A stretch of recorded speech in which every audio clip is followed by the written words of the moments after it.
relationship with Him.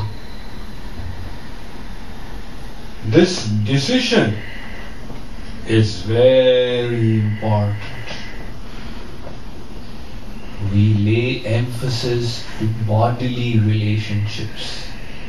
Father, mother, sister, brother, husband, wife. But these bodily relationships last one lifetime and then they are over. One or the other is going to pass away first. Even if they die together, where will they go after that? At the time of death, that relationship is broken forever.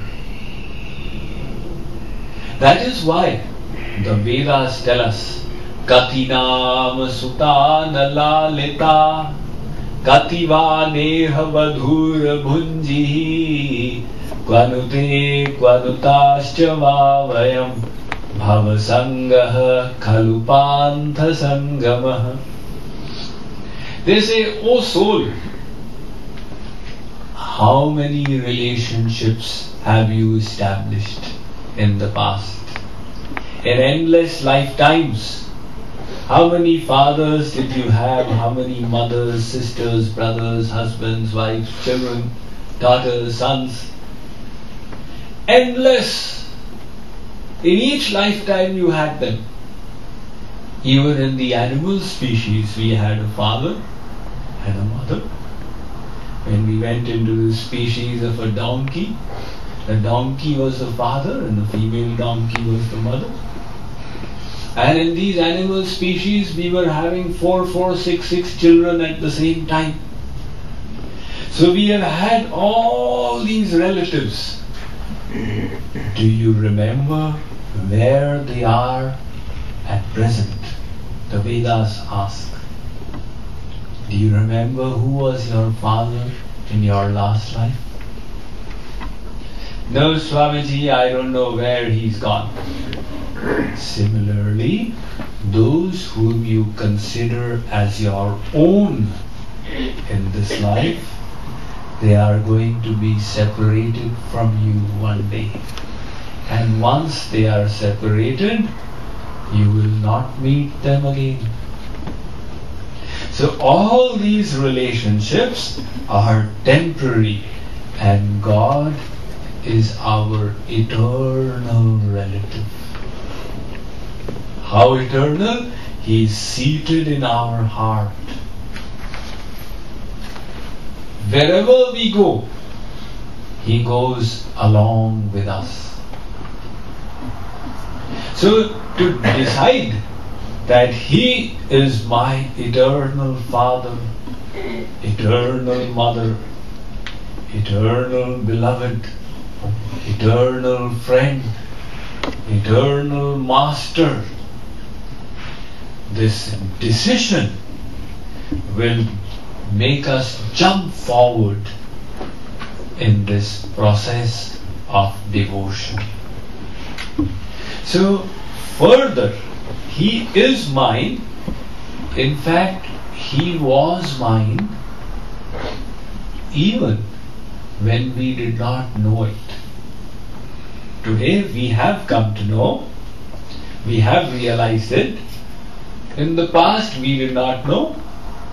We declared, I am an atheist, I am a communist, I am a Marxist, I am a fascist. Even then, God was taking care of us. He was providing us the air that we breathe, the earth that we walk upon, the food that we eat. This was all made possible by that loving God. Can you make food?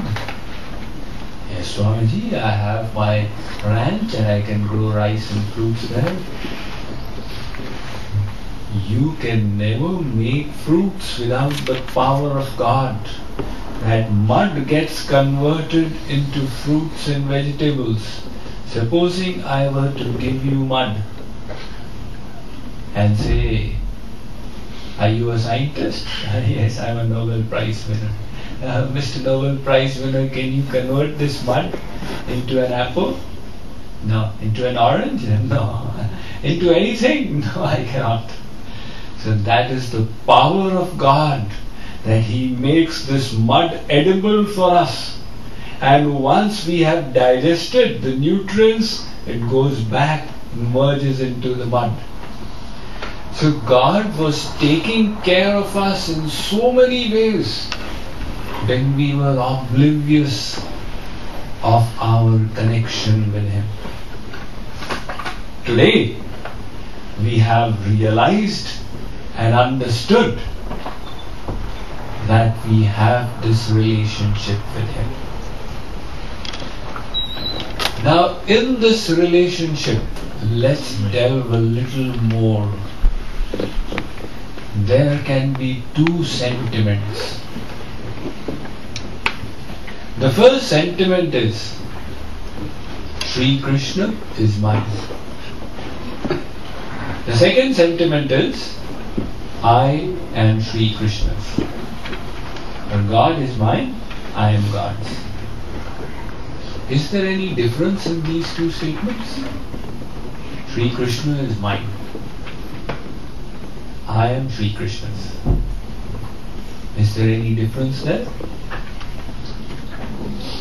This statement, I am Sri Krishna's, is an inferior form of devotion, because there is desire for reciprocation. I am His, He should take care of me. If He doesn't take care of me, then what is wrong? Why isn't He loving me? And the other sentiment, Sri Krishna is mine. This is a superior form of devotion. I have accepted Him as mine.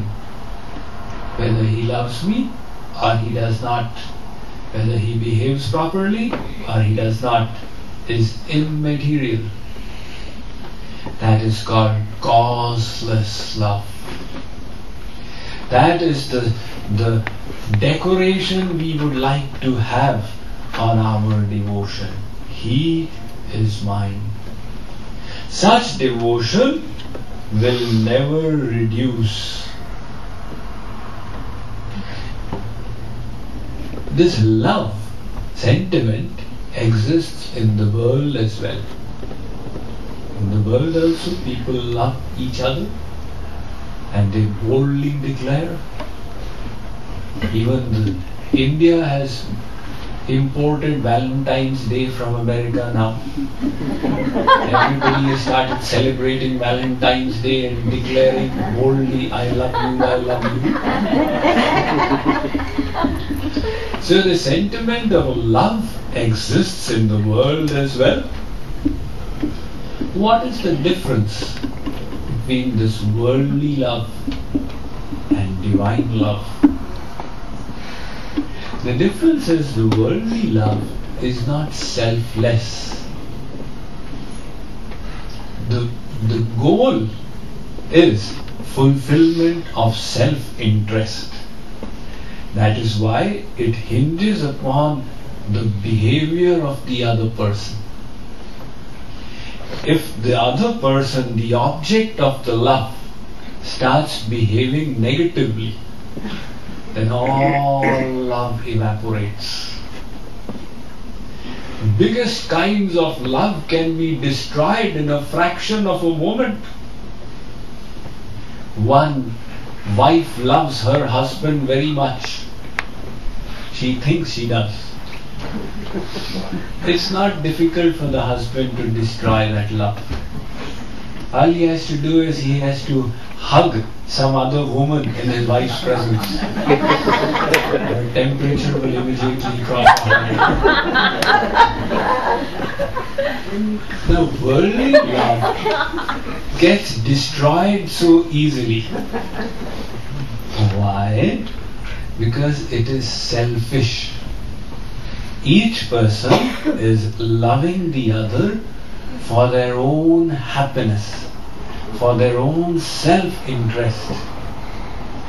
And the kind of love we are Desiring to establish towards God is totally the reverse of it.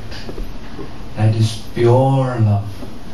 That is selfless, causeless love, which is not practiced for our own happiness, but for the happiness of the beloved. So that kind of love does not seek reciprocation. In other words, no matter how the beloved behaves, the lover does not reduce his sentiments. A very nice example of this I came across in the life history of Swami Vivekananda. In his Purva ashram, before becoming Swami Vivekananda, he was Narendranath Nath. So he used to go and visit his Guru Ramakrishna Paramahans. And Ramakrishna Paramahans would shower his affection on him. He was his dearmost disciple.